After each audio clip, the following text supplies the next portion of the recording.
Welcome to the 100th episode. For those of you that did not tune into the first half, go listen to it. We had a lot of laughs, and we talked a lot about things. A lot about things. That's going to be the way I say that from now on. About a lot of things. It was good times, and hopefully we can keep that going here. But for anyone tuning in just now, welcome to the 100th episode, man. This has been a while in the making. Yes, literally a long time. 2 years. Wow, 2 years old. We're like adults. If we were a person, we could maybe be potty trained. That's how important this birthday is. Yeah, if our parents were kind of ambitious, we would not be wearing diapers. Yeah, if they're ambitious. Oh, man. Also, the other Game Theory podcast that hasn't put out a new episode since like 2011 is still the first one to show up on iTunes. It's got 30 episodes. So what is going on? Good job, iTunes, on your algorithms. I sent them a message. I know, and they got like, what, 2 reviews or something like that? Yeah, they've got like 2 reviews, which means they probably have like 200 listeners. But yeah.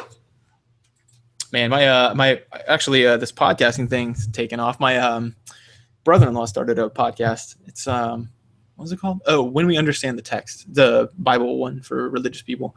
You can go check that out, I'm sure. When you understand the text? It's just it's like church, it's talking about these different passages, and then it talks about misunderstandings or his interpretation of misunderstandings. He's a pastor now. I think he's a pastor. Anyway, okay. Whatever. I don't know why I said that, but anyway, the point is that podcasting, man, it feels like everybody seems to want to get into it. My wife's thinking about starting one. My friends did a Supernatural podcast. It just goes through episode by episode, recapping the episodes of a show. So really, there's no end to the possibilities of podcasts. I like how you said that in like you're sales pitching it to our audience. Imagine, if you will, radio that comes right into your ear holes from your phone, on demand. Now, experience it. That's what it sounds like if you got Batman to do your advertising. Experience it. Swear to me. Yeah. Podcasting. I feel so bad for Christian Bale. The guy is like a really good actor, but now it's hard to think of him as anything other than that. I'm trying to watch American Psycho right now. Did you ever see American Psycho? No. Me neither. Like, apparently that's where Christian Bale hit it big. He's like this Wall Street kind of like literal Everyone psychopath. knows Christian Bale hit it big in Pocahontas. He was in Pocahontas? I think he was a voice actor in it. Or Newsies. That's where he hit it big, as a little newsie. Newsie. Yeah, that's what I meant. Anyway. He was actually in Howl's Moving Castle, too. He has like this weird voice acting career that you never realize is him. What? Dude, did you know that guy has a British accent? I did not, because when he was yelling at that guy to get the lights out of his face in the Terminator set, he sounded very American. He does all of his American interviews in regular, like in our accent, so that he doesn't normal person English. And normal person English. And the thing about him is the guy's crazy. He's weird. He doesn't do public appearances. He tries not to whenever he can. He tries not to do media things because he's one of these like old school ideas that doing movies is like magic, and like it cheapens it if we know the person behind the mask. But anyway, whatever. That's not video game related. So 100th episode, man. This is pretty cool. This is our navel gazing episode. We're gonna talk about the show. It's gonna get meta. Yeah, man. Oh, I thought it might be fun to kick it off before we get to some of the feedback that got sent in by talking about our most downloaded episodes, like our most popular. Yeah, I'm curious about that. You've got the stats because our Libsyn, our podcasting server, keeps track of that stuff. So what did people like the most in the past 2 years? Some of it was interesting, and some of it was weird, and some of it was not at all weird. The first one is not at all weird. The first one on the list, the one that got downloaded the most, was Game Theory Podcast Episode 1, Linear versus Open World. Okay, so why do you think that was the most popular? I think everybody just wanted to get their feet wet. I don't know why you'd start with the first one. Whenever I go to a podcast, I just download the most recent one. See, I'm the opposite. I usually go in the back catalog and just start with episode 1 to see if I like the feel of it, even though that's usually way different than how it sounds in the more recent ones. Yeah.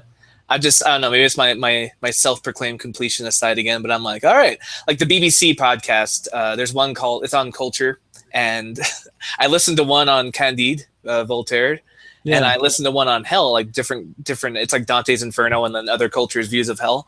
And I was like, oh, this is a cool podcast. So I just started at episode 1. I've just been going through the whole back catalog. This is a triumph.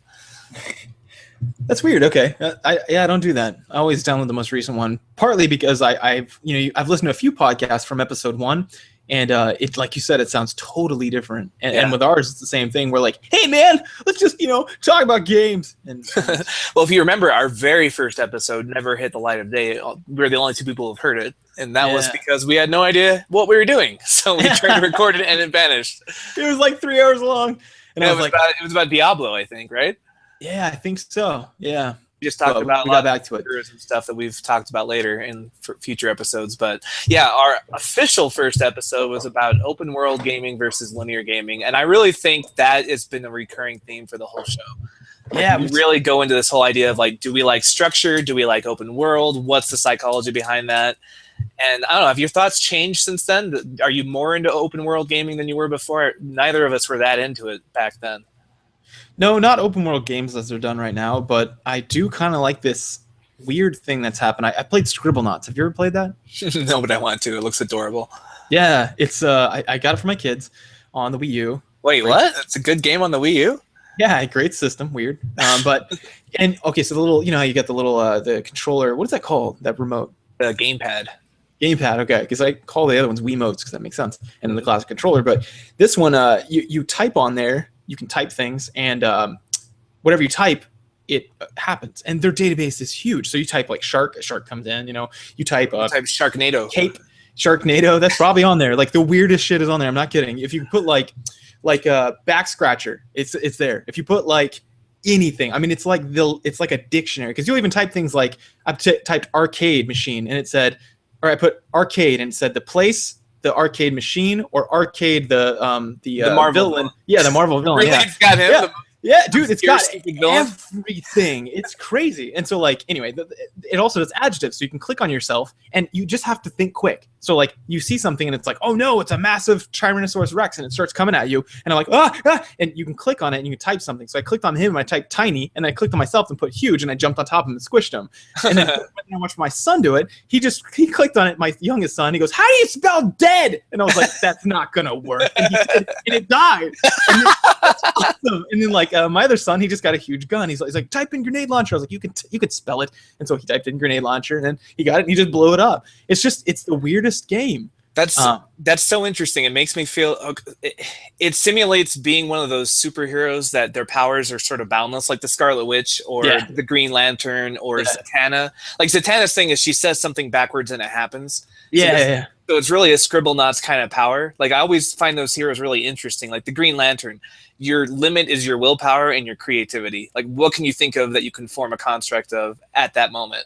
Yeah.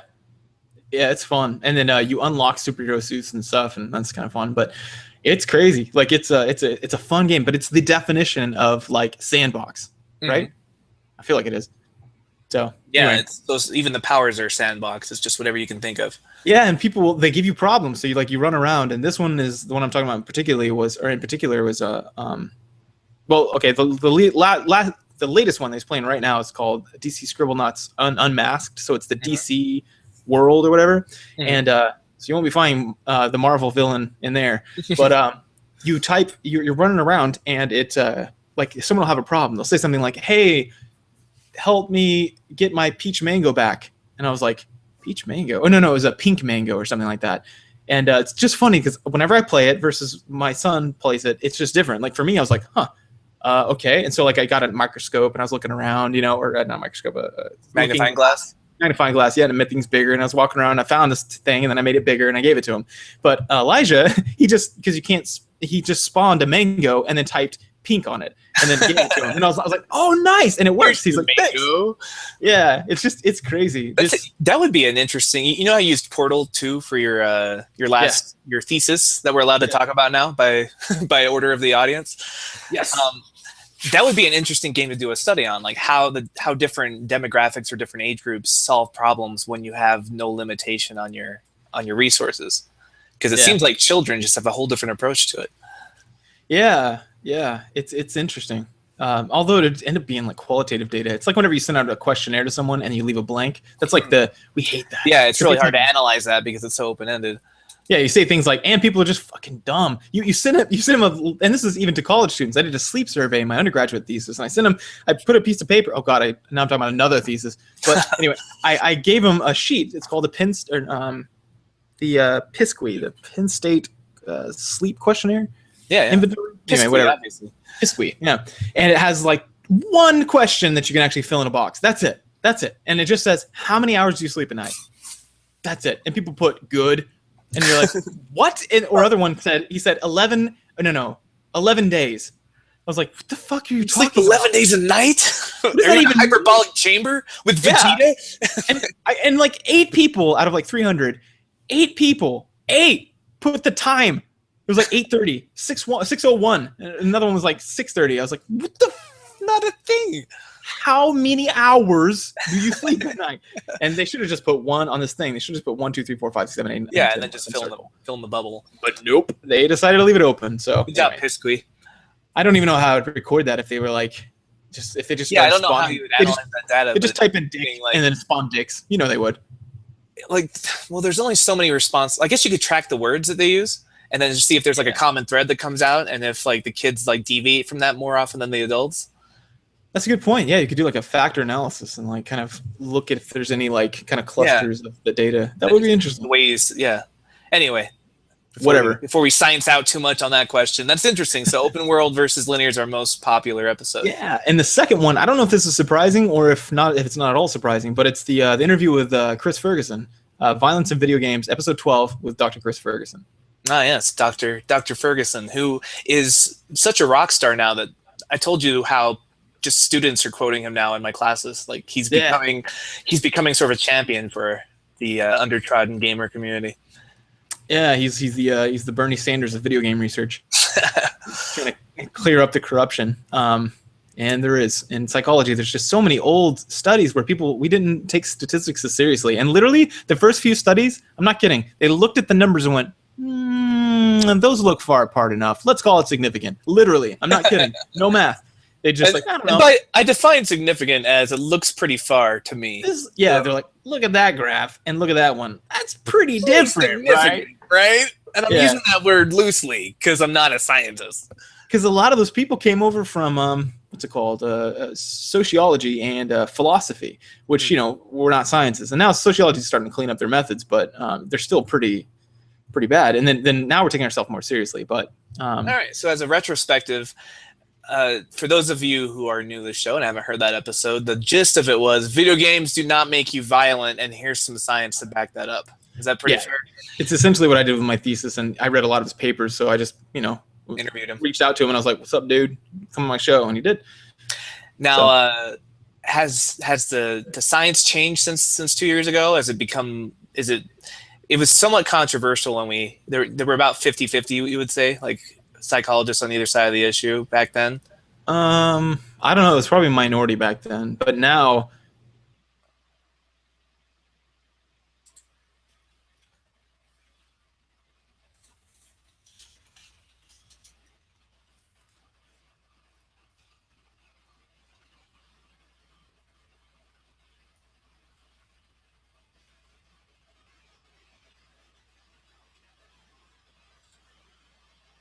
Come out ahead. Sylvester is always planning these elaborate schemes and traps for Tweety, and then they always magically backfire. Elmer Fudd plays by the rules, follows the frankly simplistic hunting laws, and he still loses. Wile E. Coyote is a super genius. He spends all his time building and working hard and innovating just to catch Roadrunner to eat, to fulfill a basic instinctual need, but he still loses. Every Coyote vs. Roadrunner cartoon features 2 things.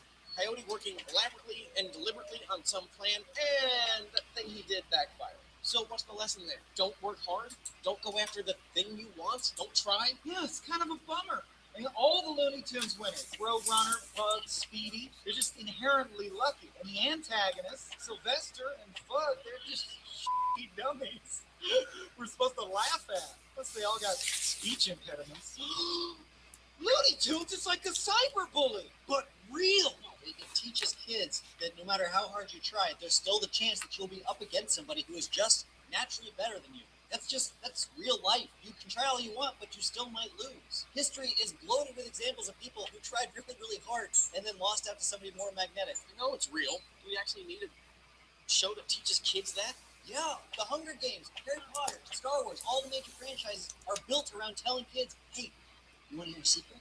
You are the one. You are a special and important person in the universe. You know, See me? it's making the point. Hey, can you hear me? Hi. Hey, I decided to rejoin the call if that's okay. Oh, cool. Internet decided it wanted to stop doing things.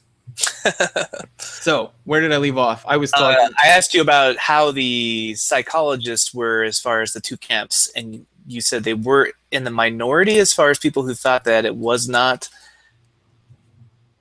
That sound right? Sorry, say again. I dropped out again because it's awesome. Cool. So we were talking about 2 years ago what the psychologist sort of division was, like how many were saying video games cause violence, how many said it wasn't. How has that changed in the past couple of years, or has it? So in the specialty field of and aggression research, it's about 50-50 now, although I don't think it was back when me and we were talking with Chris, and now it's about 50-50. But the within the other field, like just any old average psychologist, I think it's probably like 80-20. They still think that it causes violence because they read the seminal articles. But still there? Yeah, you just kind of trailed off there. Mississippi Internet, that's one thing that stayed constant in the past 100 episodes. Yeah, no joke, man. So I'm really sorry about that, but we're trying with the best we can. Okay, third most was Legend of Zelda, episode 5, which, I don't know, that I would guess that. Our content episodes, the ones where we do like a franchise, usually does pretty well. Yes, and it's a very popular franchise. And if I do say so myself, kind of a fun spin on it where we went sort of the Joseph Campbell monomyth and just looked at The Legend of Zelda through the lens of how all hero journeys are the same. Yeah. Which, even if you're not totally on board, like I think Joseph Campbell is sort of a simplistic way of looking at stories. It still is fun to kind of feed a video game through that lens and see how it looks. Definitely. All right, so to wrap up this segment, I'll just read the next top, I think it's top 10. Let me see, 2, 4, 6, 8, 10. Yeah, so I'll name the next ones, and you tell me if any of them surprise you after I'm done. So the next one is League of Legends with JT Eberhard and Mike Lynn. Then the Zombies episode, The Cast of Us, which I thought was a hilarious title. The Science of Immersion in Video Games. Very shocking to me. Yeah, Academic that one doesn't Feminism. seem like a real attention grabber. If I'm looking through a list, I'll click on the zombie episode, I'll click on Star Wars or Zelda, but the Science of Immersion, it just seems vague, but apparently it was a popular one. I know, right? Like, even when we did it, you were like, I guess that would be kind of cool. And I was like, yeah, I don't know. I'll just talk about the science that there is. Anyway, next one, Academic Feminism in Video Games. And We've gotten probably the most emails on that one, I think. Yeah, which I think it's one of these people get shouted down a lot in this arena. And I think it just takes balls to kind of talk about it. And I think we did it fairly. Stop throwing around your male privilege. You don't have to have balls to talk about feminism. In fact, you shouldn't. Whatever. Okay. So it takes guts. So Anyway. you're saying courage is innately a masculine trait? Yeah, or at least, yeah, historically it has been, but no, not necessarily. Co-op games and pro-social effects, tabletop and board games, episode 4, and finally gaming addiction. So any of those particularly stood out to you?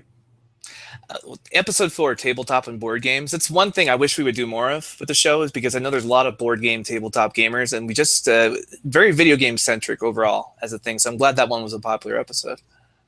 Yeah. I was a little surprised by how crazy this academic feminism one has done. Like, it seems like everybody that has interacted with me has said something about it at some point, but pretty strange. And then the Immersion one caught me off guard. Zombies, we pimped that one like crazy, so I'm not surprised. That one was hilarious. That's where we got our gynecology running joke. So bad. Gynecologist. Oh man. Oh well. So yeah, that's a fun little walk down memory lane. And for anyone who hasn't heard it, I think we can't even get our first 10. What is it? No, like the first 20. They're gone from iTunes. You can still get them if you just Google Game Theory Podcast and you get our Libsyn page. It's got the direct feed to all of our episodes. You can download them through that. But iTunes, just after 100 episodes, they just stop putting them up, which is really sad. And you can also go to our YouTube page, or my YouTube page. This is before I thought this thing would get big, so I just put it on my personal YouTube page, youtube.com. I think, feeling this out, you can just Google Jeremiah Bean YouTube. And you'll find it BEENE, by the way, for those of you who don't know. And if you're really interested in those top few episodes. But we had a question. I'll take that now, or I don't even know. With this new format, I don't even know. Yeah, might as well. Let's go into listener feedback. Well, actually, how about the? Do we want to talk about anything else that would be fun about the 100th episode? I thought about recently. I think that I wanted to start doing interviews a little more because we're kind of running a little bit short on topics. We probably have how many more? Probably the next. I can figure out probably another 3, 4, or 5. But, yeah, I actually. Here's a topic I wanted to run by you. Let me hear what you think. You know the Elders React videos where they have like old people playing video games. So I've got a friend who's basically an old lady in her soul. She's in her 20s, but she's the most old person temperament I've ever heard. She doesn't play video games. Her phone is like an old phone that doesn't have any internet access. Like she's just very like she likes to curl up with a good book on a weekend kind of person. Yeah. But she owes me a favor, and so I'm going to cash that in and make her play video games. Now, the interesting thing about her job is she teaches story and storytelling. She's an English teacher, and her focus is on why do we tell stories, what function does stories serve. So I thought would be fun is have her play a Telltale Games game, like The Last of Us, or not The Last of Us, but like The Walking Dead, or even Life is Strange, like one of those kind of games. And then first of all, stream it so anyone that wants to watch her can see her reactions to things, but also then talk about like what her impressions of video games were going in, how that might have changed going out, and then just the effects of story and how video games can function as a storytelling medium, because she's more into like novels, right? Yeah. That's true. That would be kind of cool. Interesting, weird thing. This is interesting to me because I'm into psychology, but you can tell me if this is not interesting and then stop me immediately. But we get different popular episodes on the downloads versus our videos. So there's different people found different videos more I don't know, entertaining, or they became more popular. I think that we're sexier on some videos than others, like the ones where you shower before the show versus after. Yeah, that's what it is. Yeah, actually, a couple of these definitely not. But the first one on the videos was still the linear versus open world. It makes sense. But the second one was, maybe you're right, it's Girl Gamers episode 3. Yes. So that made a little bit of sense. Also, the tabletop and board games, which makes sense. But then remember those live plays we did? Mm-hmm. Those got a ton of views. Like nobody goes to our YouTube page typically. I mean, what's our average views? Like 40 here or something like that. So some people, but typically not so much. This one, that one got 277. The other one got 254 views on YouTube. Yeah, live plays are just a weirdly popular YouTube thing, which I still don't understand. And I was going to get ambitious and just put all of our live plays up there, but they take so long to edit that I never did. Yeah, you're right though, man. That's insane. It wasn't the same case on the other one, but and then also the Creature Such as We interview that we did, or not interview, just the Creature Such as We, and then the Anita Sarkeesian episode 82 was Anita Sarkeesian's female protagonist success. People like that. But anyway, that's just an interesting bit that people found those more interesting over there than on our. Makes me wonder why. What did we do, internet? Anyway, but yeah, 100 episodes, man. Oh, we're supposed to take feedback, right? But do we want to move to that section yet? Yeah, we might as well. Although, quick question: when we do this, Elders React kind of style episode interview, would you rather? And I'll put this to the audience too, but I want to get your thoughts. Would you rather her play The Walking Dead or Life is Strange? That's a good question. Dang. Because Game of Thrones is right out. She cannot handle torture, and anything that like the Boltons are in is going to be beyond her wheelhouse. Oh God, The Walking Dead may be too much too. Then. Well, she's watched the Walking Dead show, so she's comfortable with that level of gore. But when there's people pleading for their lives as they're being flayed alive, like that's where she has to draw the line. But what about the one where you got to chop off the guy's leg? Yeah, but I mean that's just good. That's sound medicine, man. That's just good practice. Ugh, I guess so. Well, I don't know. You know her better. What do you think? I don't know. She's got that kind of indie movie vibe. Like she likes that kind of stuff. So I think she'd enjoy Life is Strange more. but I think it'd be more fun to watch her react to playing The Walking Dead. Yeah, definitely.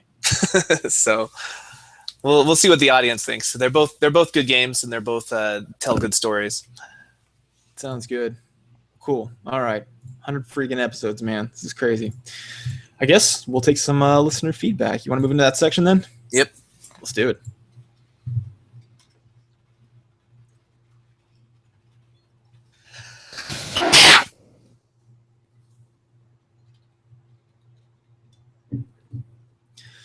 All right, this is the listener's feedback section. This is kind of the point of the show. What we tried to do, this was a listener suggestion, called in, or didn't call in, wrote in on the Facebook page and said, what if you guys take call-ins, right? Wasn't that their suggestion? Yeah, this was Duncan's suggestion. He said, why don't you set it up to where we could send in voicemail, essentially, and then you could play it out. That way we could sort of screen the content and have like a section here.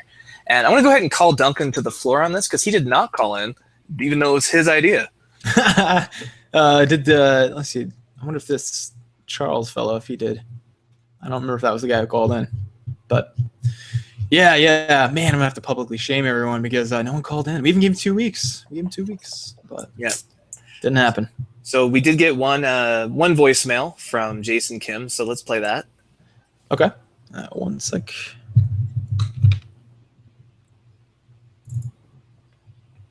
Hi, this is Jason, Gamertag Mordonis. I just want to say that I found you guys very recently. JT did a plug for your podcast on the Atheist Avengers, and I stumbled upon that, and that led me to you guys. That was less than a week ago.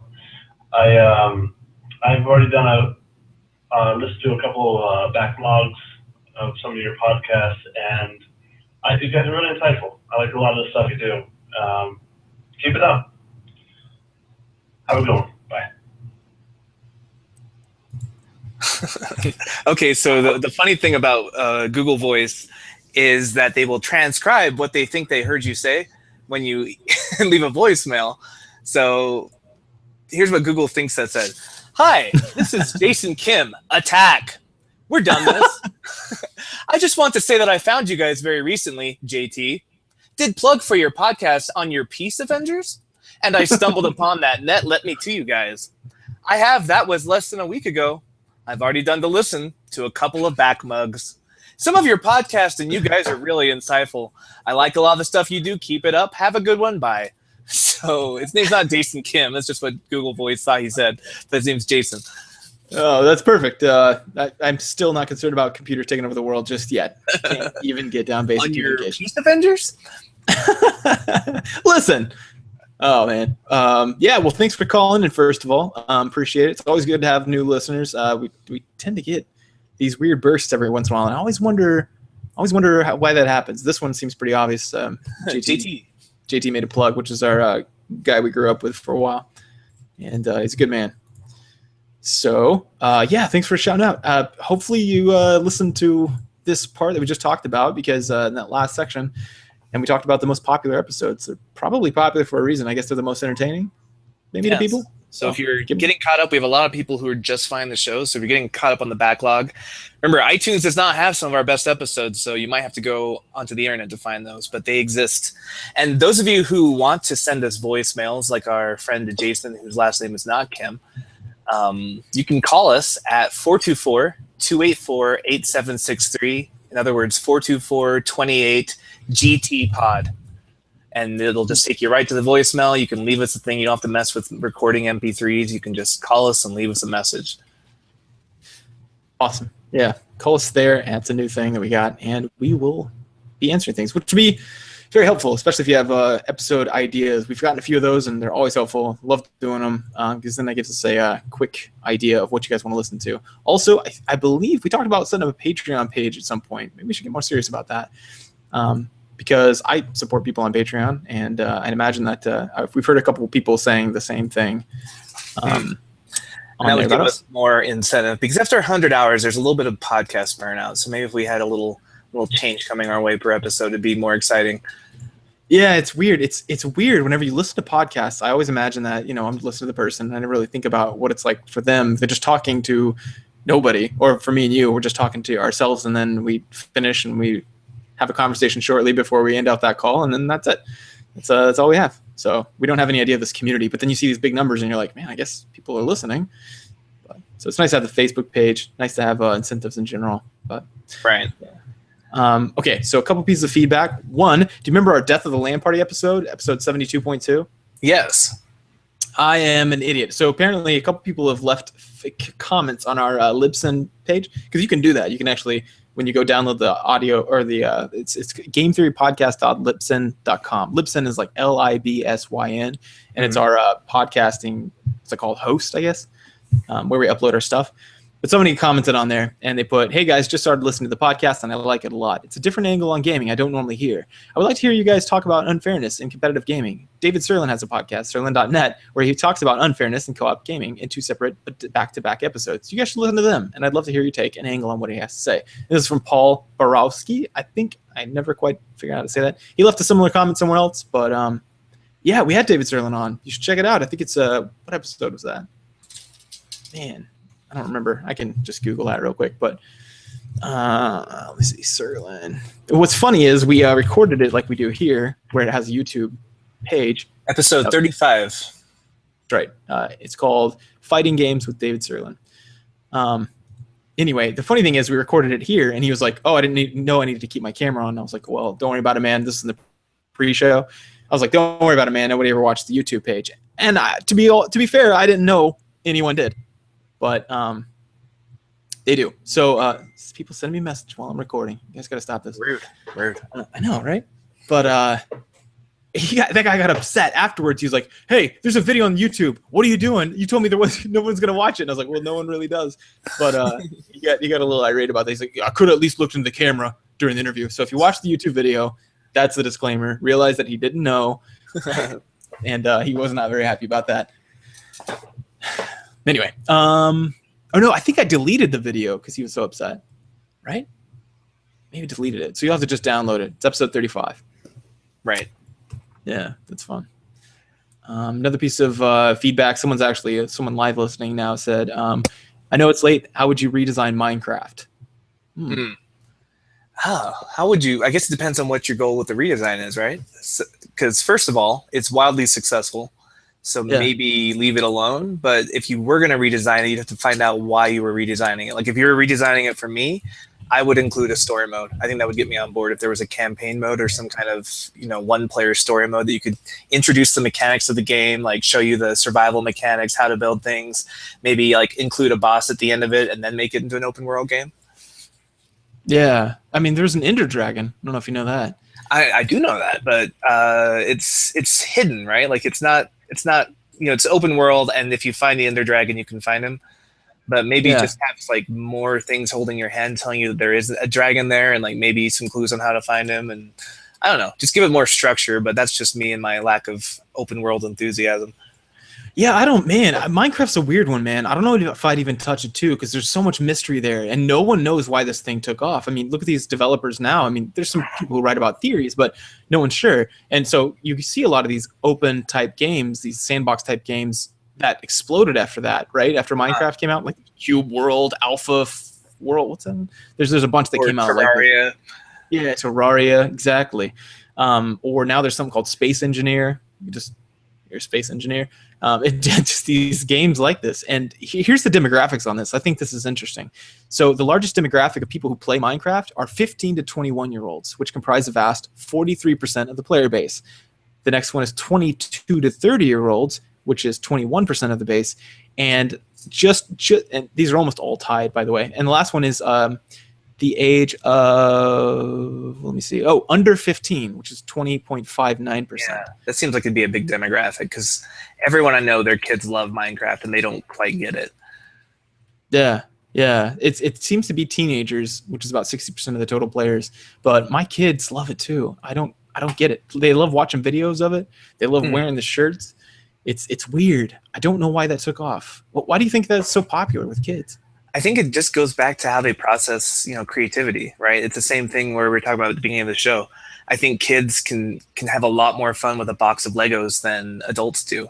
Like my nephew's always wanted to play with this duplex blocks, and he wants me to play with them too. And I'm like, okay, what do you want to do? You want to build a house? Here's a house. But for him, it's just this unlimited open imagination thing, like these tools to just explore. I think kids, and again, I'm not a scientist, I don't know how the neuroscience is on this, but I think something about their brains rewards them for that kind of open exploration of shapes and ideas that maybe when you're older you don't get as much of a jolt from. Man, that's interesting. Maybe what that is, I don't know if you know about the science of creativity, but there's a bunch of tests that people have done, and as it turns out, that restriction is the greatest predictor or the greatest prompt for creativity. Like, I don't know if you know this, but back in the days, and even now, some people do this, like writing departments, marketing departments, they'll have like toys and squirt guns and Nerf guns in their department, right, to kind of stimulate people's creativity, which it does. Like, if you're in a happy mood, you're actually more creative, which is good. But that's not the largest predictor. The largest one is, people would think this. They would think, oh, put them in a room and give them a bunch of strange objects or whatever, kind of like on Whose Line Is It Anyway, where they pull those things out and make different ideas. Right. As it turns out, whenever you put more restrictions on people and you say, okay, here's the things you can't make, or you can only make them in this category or whatever, like, only animals or whatever. And then the more restrictions you add, and up to, I think we added up to 3 on the big seminal article that I'm talking about. You put and you give them a time constraint and all this stuff. People were the most creative. It was insane. And I can say that too, like when you're cooking, like if you only have like 4 ingredients, you'll come up with some crazy cool recipes out of like those bell peppers, that rice, and that chicken broth or whatever you have in your cupboard. Yeah. And whereas if you have like a lot of options, like if you just unlimited money and it's like, where do you want to eat tonight? You're like, I don't know. You feel the mood for Chinese food or Thai. And let me tell you why. This is why I think I just now came up with a theory of why it's so popular with kids. Because we have, the way we make decisions is based on this. Have you ever heard of that article? It's kind of a big study that was done. They probably talked about this in social psych or maybe general, but they had a bunch of real estate. Okay, so like hundreds of real estate properties, and it was the subject's job. We talked about this in a previous episode where like certain genres. The way we sort the different houses. Yeah, so you change the way you make decisions based on how many options there are. So whenever it was hundreds, what they would do is they had a disclusionary period where they said, all right, I don't want anything that's over 2 stories. And so they just... Right. You're trying to get a more manageable number of choices. Yeah, and then they use a serial process where serial means one after the other. So then they look at it and they go, does this meet the criteria? Yes. Boom. Does this meet the criteria? No. Boom. Yeah, whatever. And then then at some point, I can't remember which one it was it's been different for the different content, but it was right around 7 or 8 or 9 on most things. Then they do like a kind of a feel where they go, okay, these are all pretty similar. I really like this one. I'll just do that one. They pick it. But what's funny is that's really what happens with adults, right? We don't know about kids. So like with kids, I wonder if it's not, it seems to them like every block they place, it's almost like Legos. They don't have a goal in mind. They just start what comes out of the building. Yeah. Like an organic growth. Yeah, so there's no paralysis there. There's no like, oh man. Yeah, and that's what goes back to my original question. Like, is there something different about the way children's brains work where that sort of openness doesn't become daunting? Because we need almost limitation. Like, one of the most creative things we did was a couple episodes back when we went through the Dungeon Master's Guide, and we just randomly generated a story and then creatively fleshed it out from that rigid bare bones. Yeah. It seems like kids are almost better at just having no preconceived ideas and just randomly generating something. Yeah, you're right. Huh. I don't know if there's been any studies on that, but there's something cognitive, like maybe some sort of developmental thing where just the way their brains work at that age, it's just more open to that kind of building. I think part of it is because they don't understand, like, so we can identify a large set of options, right? Because we've had practice on that, really. We understand that there's a large set of options and we can't go through each one. I think if you sat a kid down with those, real estate properties, but let's say something age appropriate, like toys to pick, they just kind of pick one. You've seen this, like you bring your kids down, well, you haven't, but you bring kids down an aisle and they're like, I want that toy. And you're like, well, hold on. There's a lot of options, you say to them, right? And, they go, well, I want that one. And you go, you can't have them all. You get one. And then they start going, oh, I want that one. I want that one. And you're like, no, hang on. They don't seem to understand the concept of scarcity, right? Of restrictive scarcity, like a kind of a metaphoric scarcity. And I think that's what it is. They just don't understand how large the set is. They don't understand that, like, if I sat down, I could make 80 million different kinds of houses in Minecraft. Yeah. They just start making something.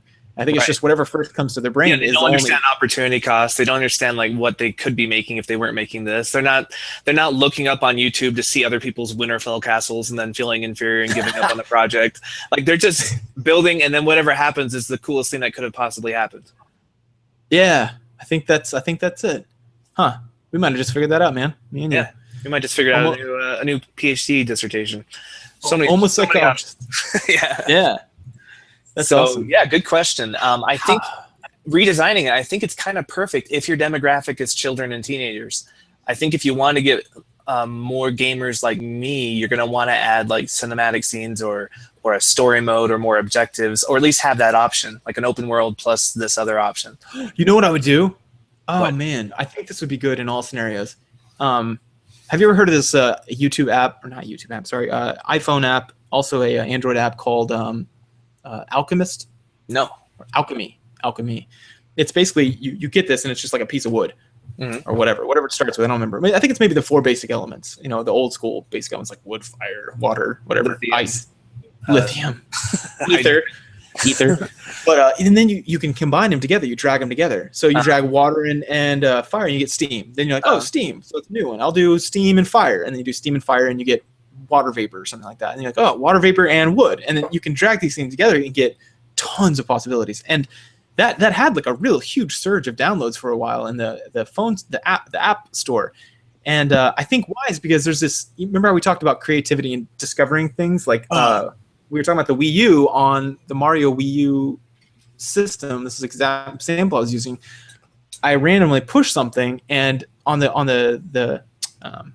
little gamepad on the Wii U gamepad, I just pushed it, and a block came out, and I was like, "Oh, that's a way I can interact with my environment." Another time, I was standing on top of a platform, and it wasn't moving, but it had a little propeller on the bottom, and I was like, jumped on it, did everything I thought of doing, but then I had to be creative at that point, and I was like. Oh wait, there's a game where you blow in the gamepad. I wonder. So I blew in it, and the platform shot up, and I was like, oh, there's that moment that's really rewarding. And we talked about the neurology, that eureka moment. Yeah. And I talked about the neuroscience of that last time, but I think that's to add that here. What I would do is have those sorts of achievements. Let's say you build a 2-story house. The second you build it, it pops up and goes, "Bing! You built a 2-story house." That's an achievement.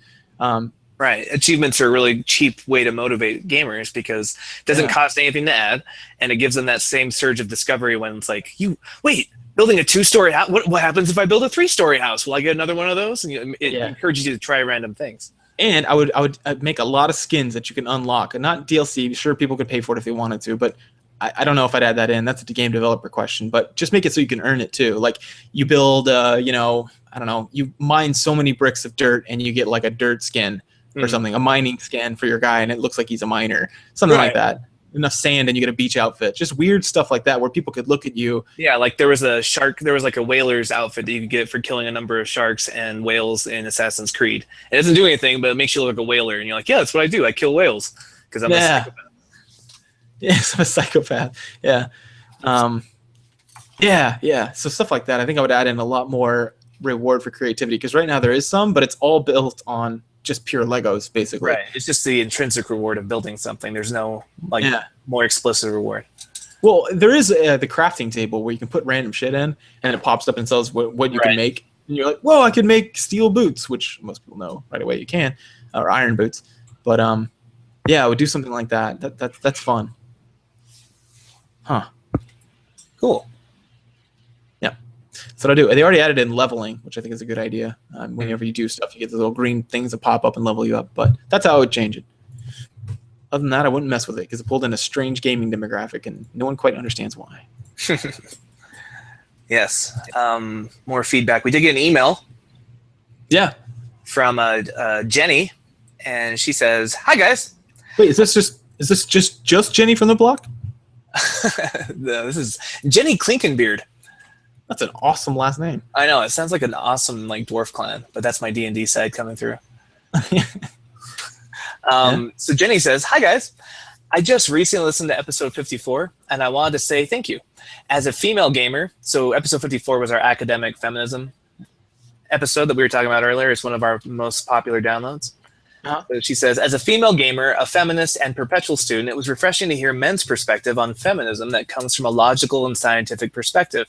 I work as a writing consultant, a writing tutor/editor at our college, and one of the biggest issues I help students deal with are arguments, research, and how to back them up with facts from reputable sources. One problem that I'm glad you brought up is cherry picking. I see it in a lot of student papers, and it always leads to a conversation on what a good research argument paper consists of and what they can do to fix that.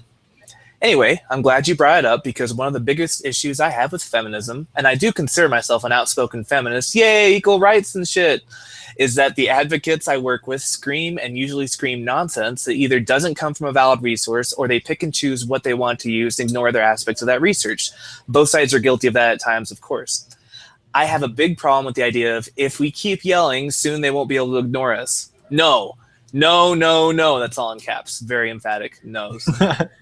If we continue yelling aimlessly, we're going to make more enemies than friends, and people are going to think we're insanely emotional. We're just insanely emotional women who don't have anything valid or logical to say.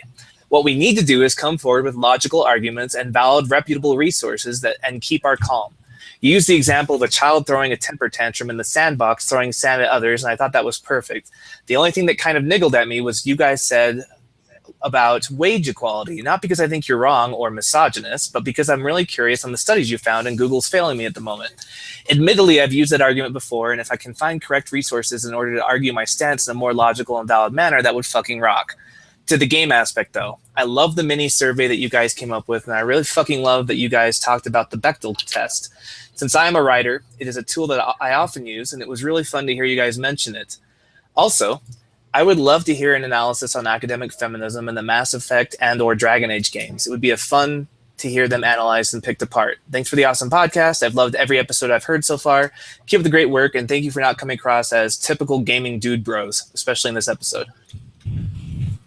That's awesome. Wow, I appreciate that. That's I mean, we're very careful to not be to be as objective as possible. It's, you know, having gone through academics, both of us, you know, hopefully that's been beaten out of us. But then again, there's still times where I've done dumb shit and said dumb shit and then been like, oh, that's probably not right.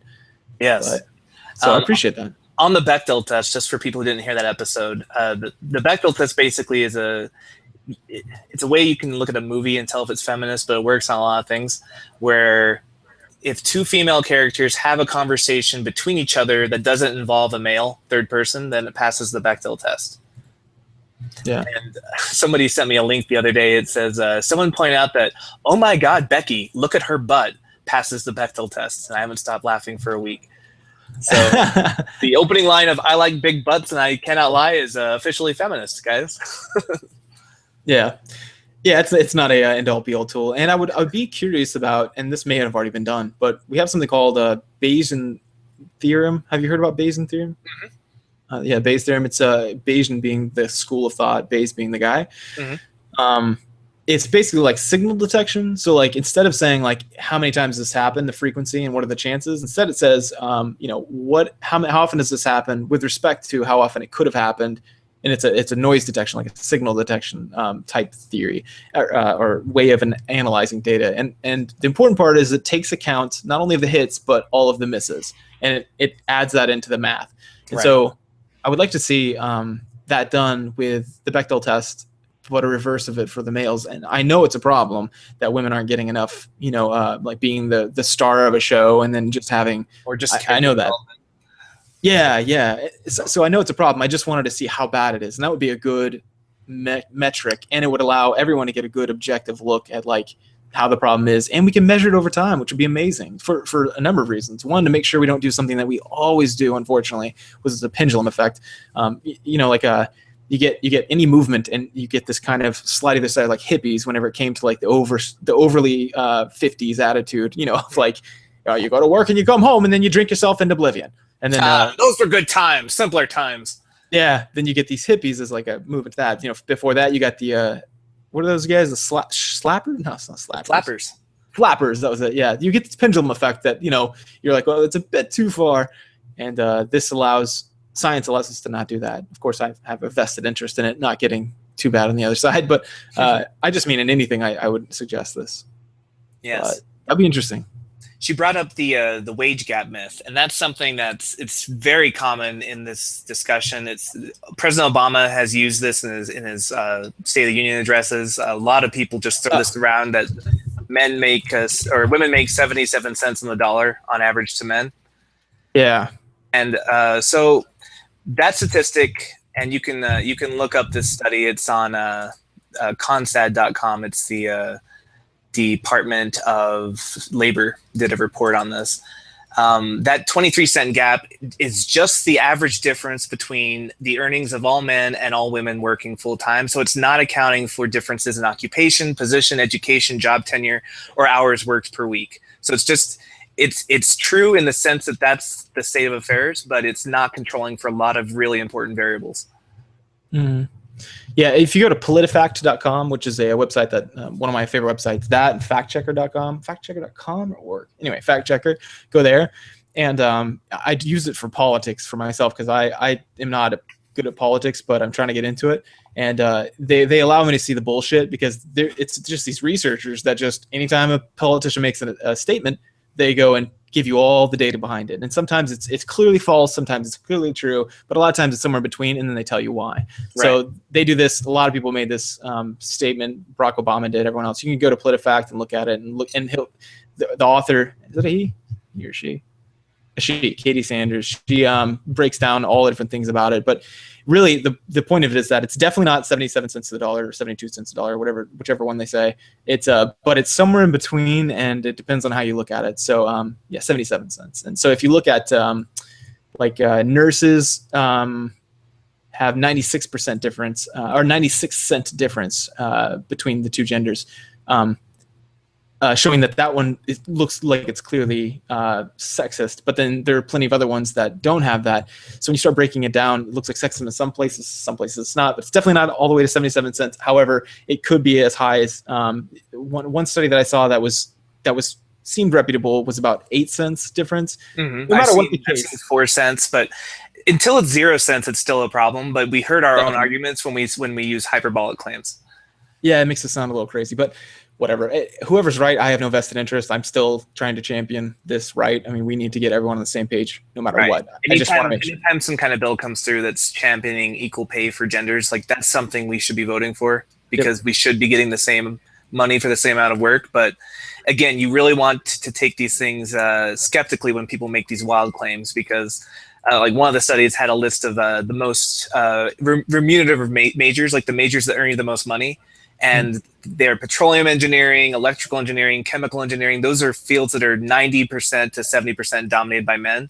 And so which we need to change. Right. Which was a systemic problem, right? Because we're not encouraging women to go into the sciences. We're giving them social negative reinforcers. That's probably not the right word, but we give them punishers when they express interest in math or science. And beyond that, I don't know if you've heard about these studies. They did a study where they made the most salient thing one of two things. So they had Asian females come in, right? And there's stereotypes on math of both of those, females and Asians. Asians are supposed to be what at math? They're supposed to be good at math. Okay. And how about females? They're supposed to be bad at math. Yeah, so this is a cool study. They took all Asian females, they had them come in, and they made one salient or the other salient. They would say, mark on here whether you're white, black. Okay. So they had to self-identify either as an Asian or as a female. Yeah, and then in the other group, they said, are you male or female? That's all they put. So it made that salient to them. And then they had them do a math test, the same one. Guess how big the difference was? Up to 20-something%. I can't remember the exact statistic, but that's the huge point. That's like getting a B or getting a 100. Yeah, so these cultural, like a B- to 100%, like these cultural,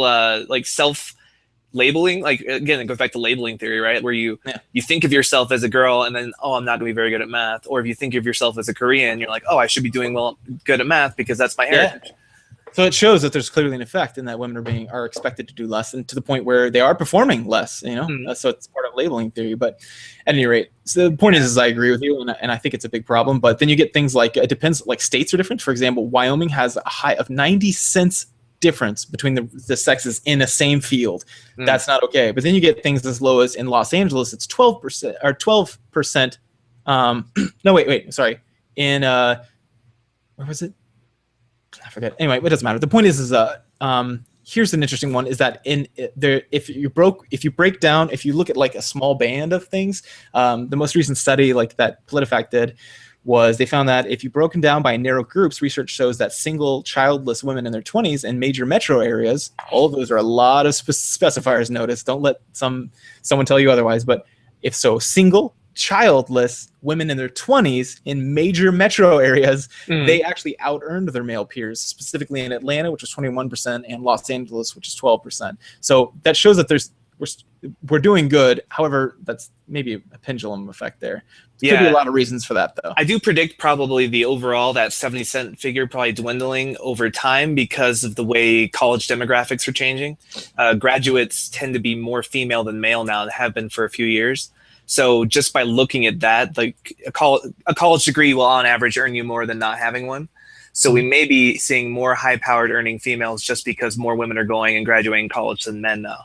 And I don't even care if it swings the other way. People ask me, my wife makes way more than I do right now, and it's been vice versa in the past, and I don't know how it'll be in the future, but I don't care. Like, you know, they're like, is that weird? She's a major wage earner. What if she leaves you? I'm like, well, then I'll get alimony.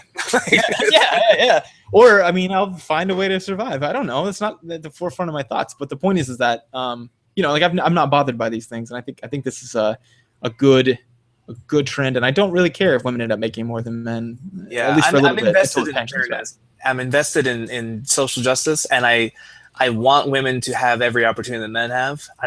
We have to be very careful with the numbers we throw around, because when we start sounding like we're hyperbolic, it's like she said in the email, we don't want to be perceived as insanely emotional women, and that will discredit the movement as a whole.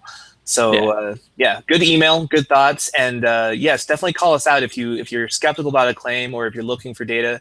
Like, we're happy to provide like our sources, and if you have better sources or better studies that can swing us the other way, like, we're definitely opening to changing our minds on things. Yeah. As it turns out, there's just been a lot of studies, and it depends on what you control for. And but overall, I love to be proven wrong. I wouldn't get into science if it wasn't the case. Don't have a week go by, maybe a month that goes by that I'm not proven wrong on something. I'm like, oh, how about that? So I do not mind, and I'm not sensitive if I'm wrong on any of these facts. So there's a great quote from Rousseau, I think. He says, let me see if I can remember it. He says, essentially what he says is, you should never blush to admit you're wrong, because that means you are wiser now than you were yesterday. Yeah, that's a good point. There's Socrates said one like that too. And what's that book he wrote starting with a G, or book that Plato wrote on Socrates? It starts with a G. It's like Gygario or something. I don't remember. It's been a long time since I took that course. But anyway, he said some quote that stuck with me for my whole life. And I don't know the specifics of it. Obviously, I don't remember word for word. But essentially, he said, I can think of no greater good than to be corrected, because that meant that I was previously ignorant and no longer. And so I feel the same way. I was like, yes, thank you. If you correct me, I don't get butthurt. I'm like, oh, that's interesting. And if I'm wrong a lot, it's embarrassing. If it happens like 4 times in a row, then I'm like, oh, that sucks. But hey, now I'm not wrong. So that's good. Right. But anyway, not about that. This is about game theory. So thanks for joining us on Game Theory. That's really cool. Thanks for listening to the academic episode. Thanks for giving us feedback. And thanks for doing what you do. It's cool. So that might be the end of the listener feedback. Yes, if you want to give us more feedback, feel free to email us. Our email address is thegametheorypodcast@gmail.com, or you can leave us a voicemail. Once again, that number, let me pull it up here, is 424-28-GT-POD. That's Game Theory Podcast. So 424-28-GT-POD. You can just call us on any phone, leave us a voicemail, we'll play it on the air, or you can send us an email if you're worried about your voice sounding weird on the air, as I am about mine constantly, but I've had to get over that in 100 episodes. Yeah, nobody likes the sound of their own voice. I hear that a lot against most podcasters. You can also follow us on Twitter, twitter.com/GameTheoryPod. I post on there occasionally. I'm not millennial, so I'm not big on tweeting, but I do as much as I can whenever I remember. But you can follow us and tweet us. We try to respond. And of course, the most direct way to get in touch with your fellow listeners is by following us on facebook.com/groups/Game Theory Podcast. That's our Facebook group. And we just added 14 members this past couple days, so it's constantly people trickling in through that. Yes, for sure. What else? That's pretty much it. Yeah. Just let us know about what you guys are thinking and what you guys thought about the 100th episode and directions to go from here. I know I've got some interviews. I put a question up on the Facebook page about who would be interesting to have an interview on. So if you aren't on the Facebook page and you have an idea, send it in and I'll try to get them on. I've had some success getting people on that I didn't know if I'd be able to get on. So we're going to probably do some developers because a lot of people ask questions about that. A lot of people are interested in that. And but if you have any other ideas or need specific developers you want me to reach out to, I'll do it. Just let me know. So until then, thanks for sticking around for 100 episodes. You guys are awesome. David, you're also awesome. Thanks for co-hosting. Thank you for editing like 90 of those episodes. Yeah, no problem, man. Cool. Well, we'll see you guys next week, and thanks for sticking around.